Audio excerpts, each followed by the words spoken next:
Hello everyone, welcome to Kumari's Kids channel. Today's story is going to be about the Lion King. Let's get started.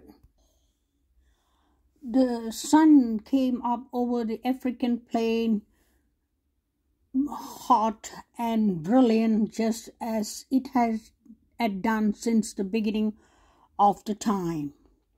Today, the first rays of the morning sun fell on an astonishing sight. Across the vast prairie lands, animals moved in great herds, heading for a single destination. Elephants plodded steadily. Antelope leaped through the grass. Giraffes looped. Cheetahs raced. Ants marched in single line, while huge flocks of flamingos winged across the sky. They were all journeying to Pride Rock to celebrate the birth of King Mufasa's son. Above the gathering on the top of Pride Rock, Rafiki, the wise old mystic, approached King Mufasa and Queen Sarabi. He cracked open a gourd, dipped his finger in the liquid, and made a special mark on the infant's forehead. Then he carried the cup to the edge of the rock and held it high. A loud cheer rose from the plain. Elephants trumpeted, monkeys screeched, giraffes, rhinoceros, and a host of other animals stamped their hooves. Then a hush fell over the gathering of Mufasa's kingdom. Knelt before Simba, the new prince. Yet one family member did not attend the ceremony.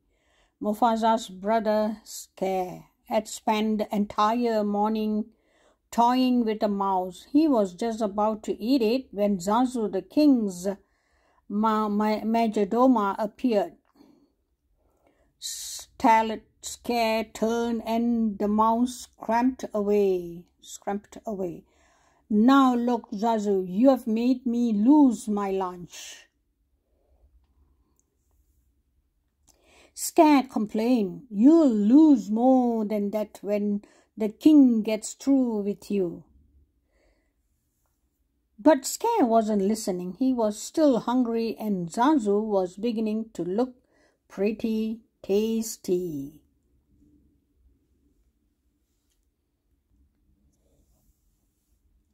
Scar pounced before he had time to eat Zazu. A voice commanded, "Drop him."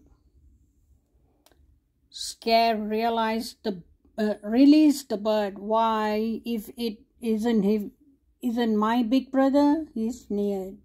"Sarabi, and I didn't see you at the presentation of Simba," Mufasa said. "Is anything wrong?" "That was today," Scar said. "Oh, I feel simply awful. It must have slipped my mind." "Well, as slippery as your mind is, you are the king's brother," Zazu reminded him. Zazu also reminded Scar that he should have been the first in the line to congratulate his brother. "I was first in the line until the little hairball was born," retorted Scar. "That hairball is my son," Mufasa reminded him, "and your future king." "I shall practice my crusty," Scar said. Then he turned his back on them and walked away. The days passed, and Simba grew from an infant into a cub. One morning, before dawn, Mufasa led Simba to the top of Pride Rock. As the sun edged over the horizon, Mufasa said, "Simba, look, everything the light touches is our kingdom. A king's time as a ruler rises and falls like the sun. One day the sun will set on my time here and will rise with you as the new king.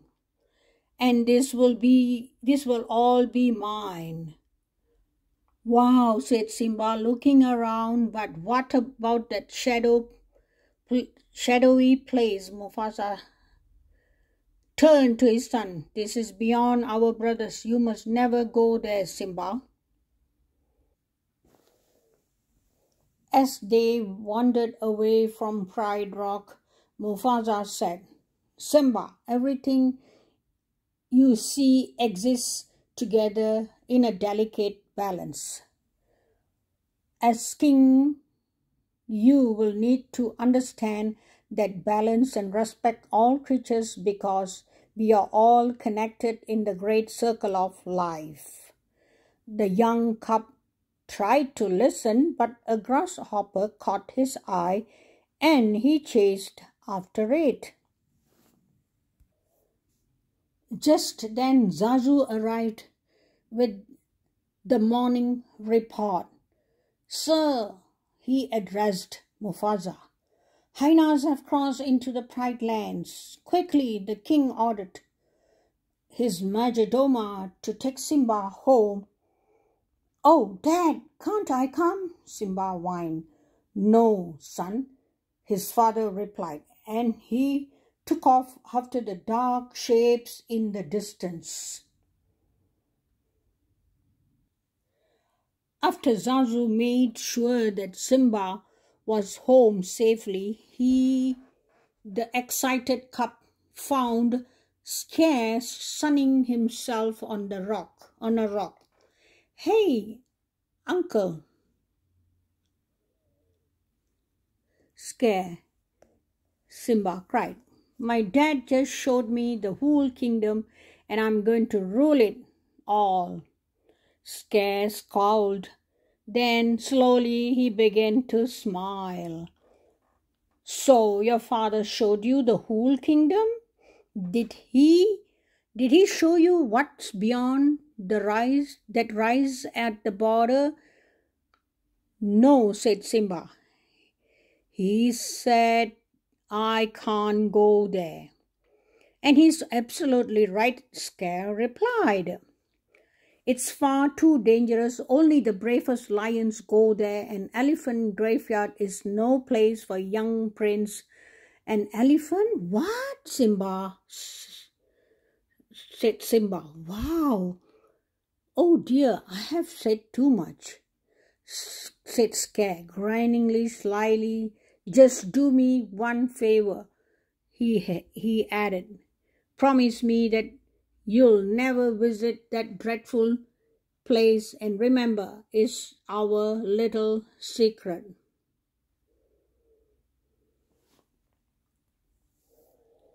As Scare backed away, Simba stared at the distant spot on the horizon.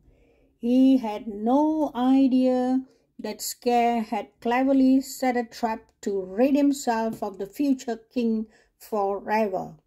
Simba knew that he would be obeying his father if he went into the elephant graveyard, but hadn't Uncle Scare said that only the bravest lions dare?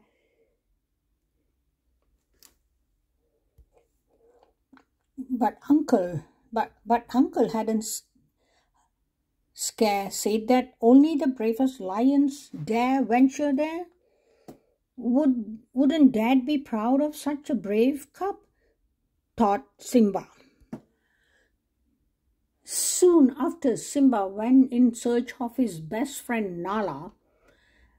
He was happy to find Nala with her mother Sarafina and Queen Sarabi. "Mum," he said to Sarabi, "I just heard about this great place. Can Nala and I go?" "Where is this place, Simba?" his mother asked. "Oh, near the water hole," the cub fibbed. "Uncle Scare had said it was a secret." "All right," said Simba, "as long as Zazu goes with you." "Not Zazu," thought Simba. "He'll spoil everything."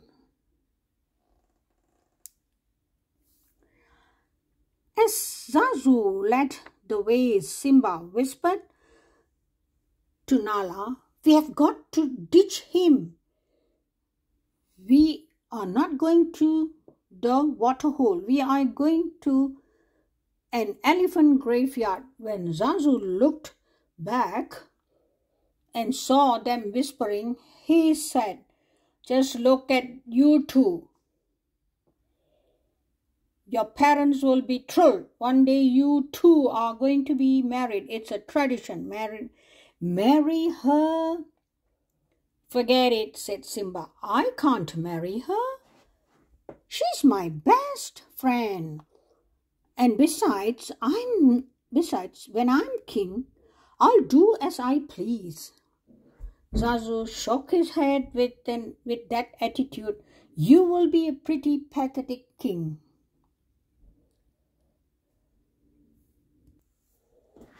Simba laughed at Zazu. "I can't wait to be king." The cub shouted, and he scampered away across the plains. Nala followed, and the two of them darted in and out of herds and escaped from Zazu. "It worked. We lost Zazu," said Simba, laughing. "Now we can look for the elephant graveyard." In the spirit of victory, Simba playfully leaped for Nala. But she was too quick for him and flipped onto his back. Together they tumbled down the hill until they landed with a thud. Next to them was a huge elephant skull.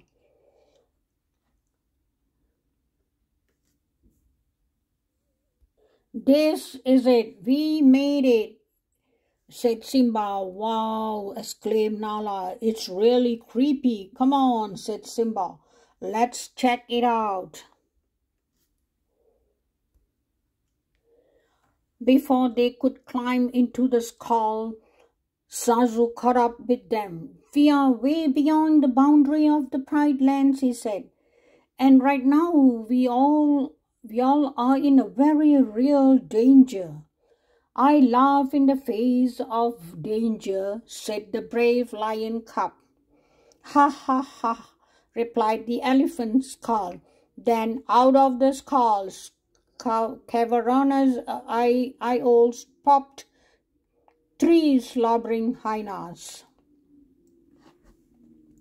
Well, Banzai, what have we got here?"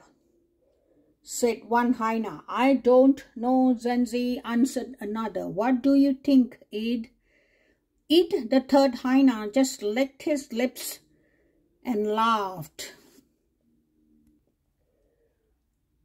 Baring their fangs in wide grins, the hyenas crept toward the trespassers.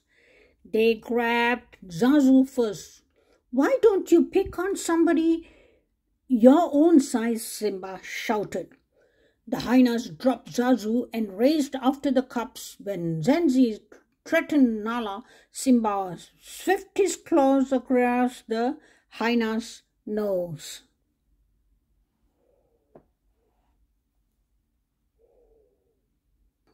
The hyenas raced after the cubs, who found themselves trapped inside the bones of an elephant's rib cage. Then the angry hyenas advanced towards Simba,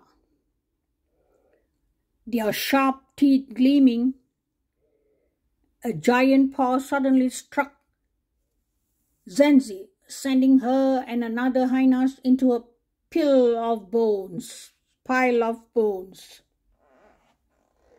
Not far from where Simba waited, a herd of wild beasts gazed. Not far from the herd, 3 hyenas waited too. They were waiting for a single signal from Scare. Zenzi saw him first. There he is, let's go. The hyenas ran toward the wild beasts. Sensing danger, the herd panicked and stampeded in the gorge straight towards Simba. Nearby, Mufasa and Zazu noticed the dust rising from the gorge. Mufasa, Scare, yelled, appearing from behind a rock. "Quick, Stampede! Simba's down there, with no thought of his own safety." The Lion King leaped onto the gorge and snatched the cup out of the path of deadly hooves.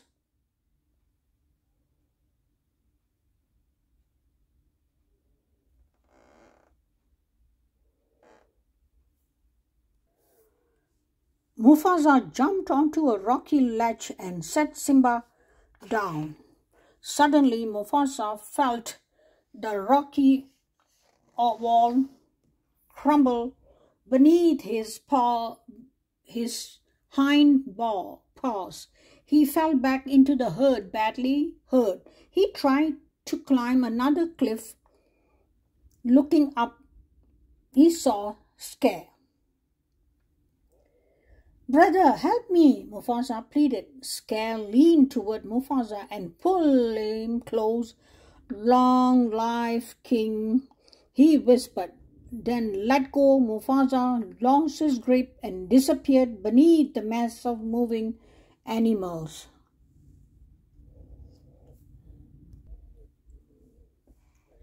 Unaware of what Scare had done, Simba saw his father fall. When the wild beasts were gone, the cup raced down into the dust-filled gorge. Thus, there Simba found his father. He nuzzled the motionless body, but the great Lion King was dead. Scare appeared beside Simba. "What have you done?" he said. "He tried to save me," the cub answered. "If weren't for you, your father would be still alive." Scare snarled, "Run away, Simba! Run away and never return." Confused and heartbroken, Simba began to run. He did not see the hyenas join Scare or hear his uncle give the orders to kill him.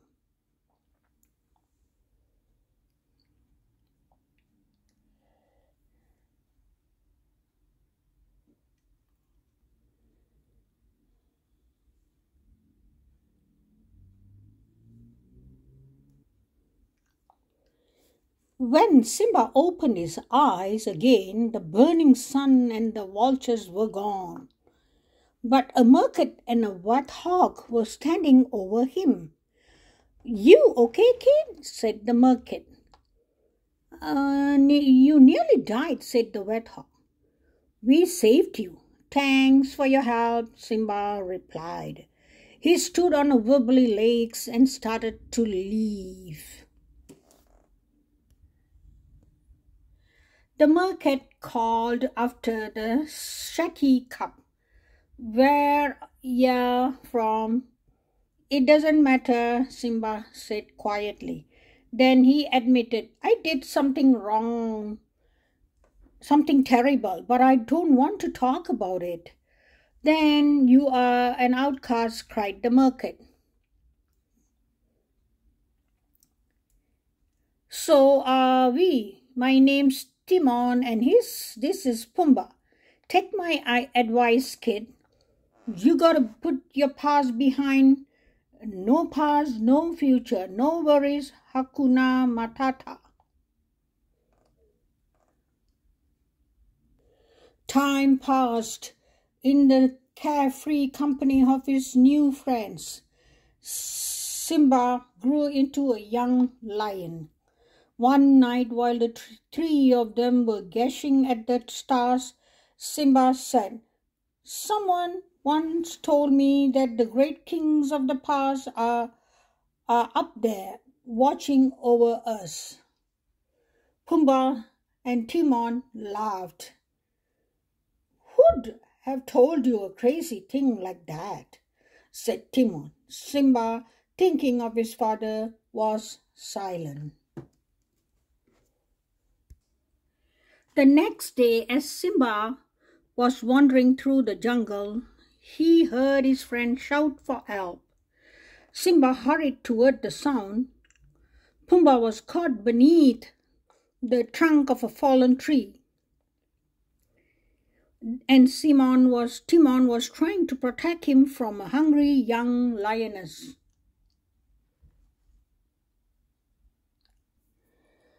As she leaped, Simba threw himself forward and knocked the lioness aside.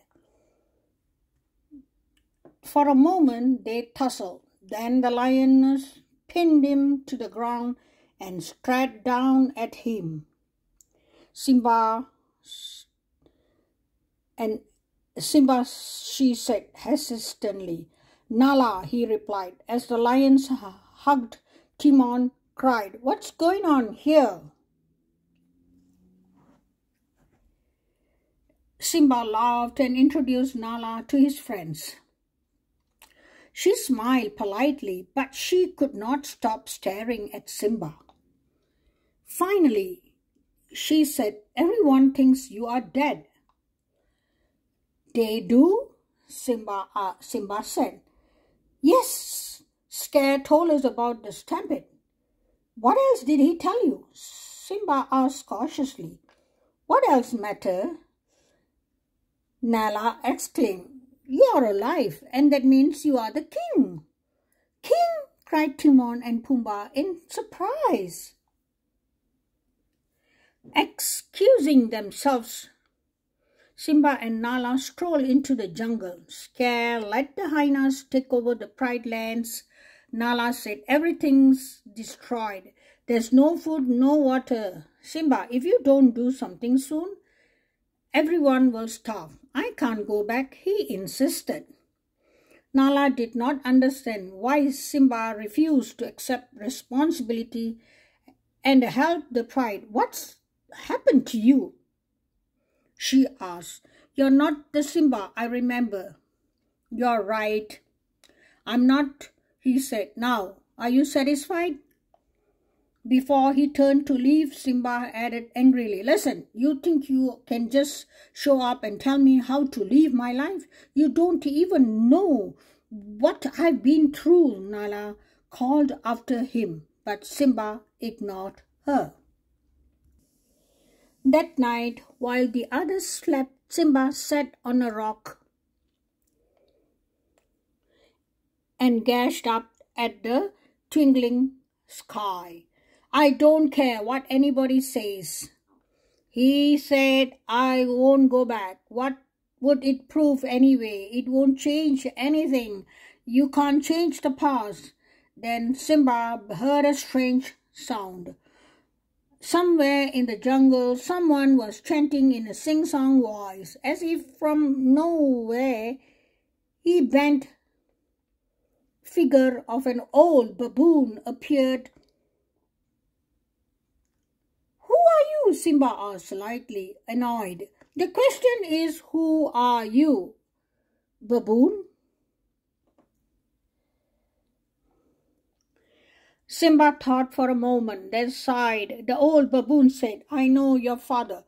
"My father is dead," Simba replied. "No," said the baboon, "he's alive. I'll show him to you. Just follow old Rafiki. He knows the way." The old baboon led Simba to a clear, smooth pool. "Look down there," Rafiki advised. In the pool, Simba saw only his reflection. "Look harder," the baboon insisted. A breeze rippled the water. When the pool became still, Simba stared at the face of his father. "You see," Rafiki said, he lives in you." Simba heard a voice call his name, and he looked up and saw the image of his father in the stars. "Look inside yourself, Simba," said his father's image. "You are more than what you have become. You must take the place in the circle of life. Remember who you are. You are my son and the one true king, remember." The vision faded. Simba remained alone, thinking.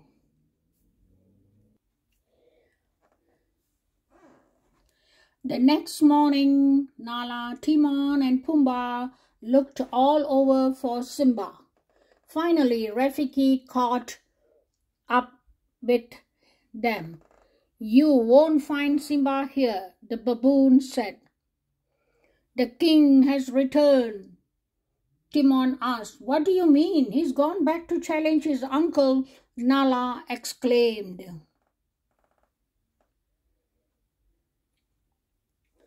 Ahead of them, Simba moved swiftly toward the Pride Rock.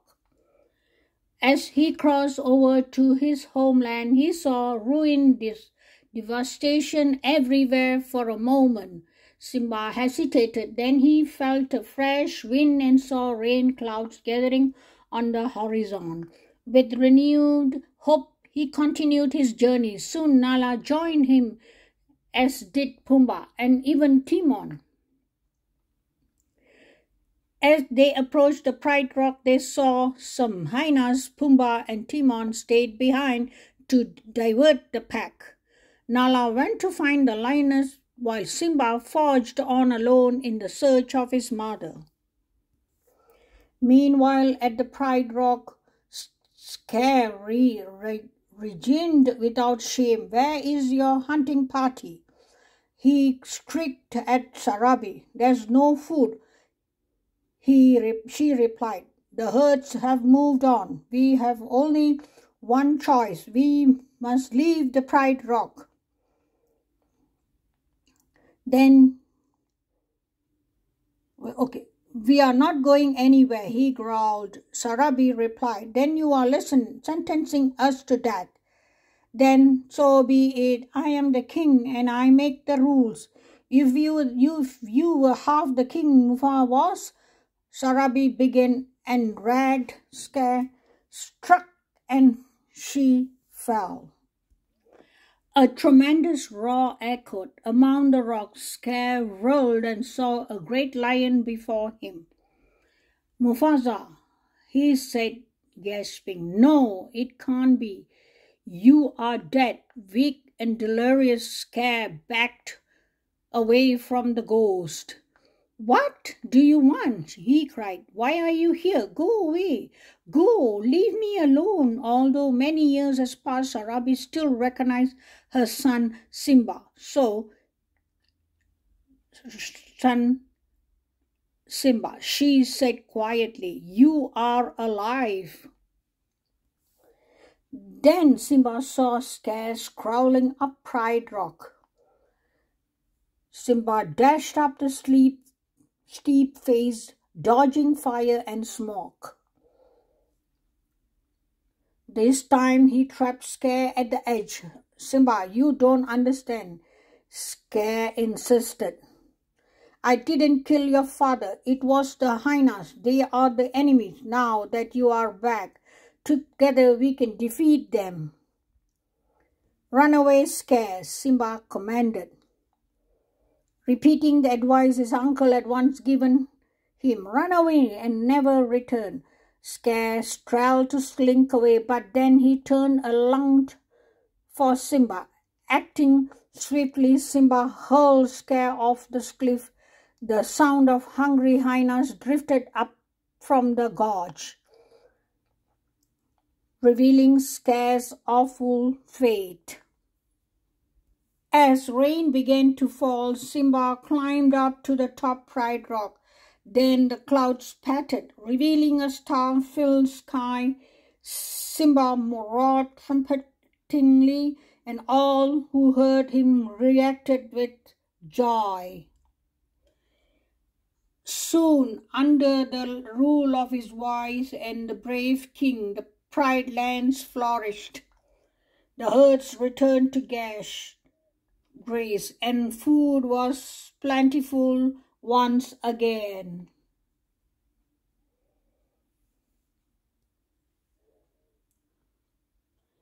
Soon the animals gathered once more to celebrate the birth of a king's son. Simba and Nala watched proudly as Rafiki held their new cup high over the Pride rock.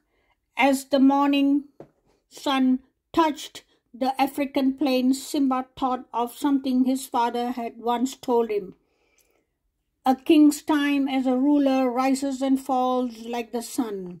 One day, the sun will set on my time and rise with you as the new king. Someday, Simba would pass on these same words to his own son, counting the unbroken circle of life. Okay, this is the end of Lion King story. I'll see you guys in the next storytelling.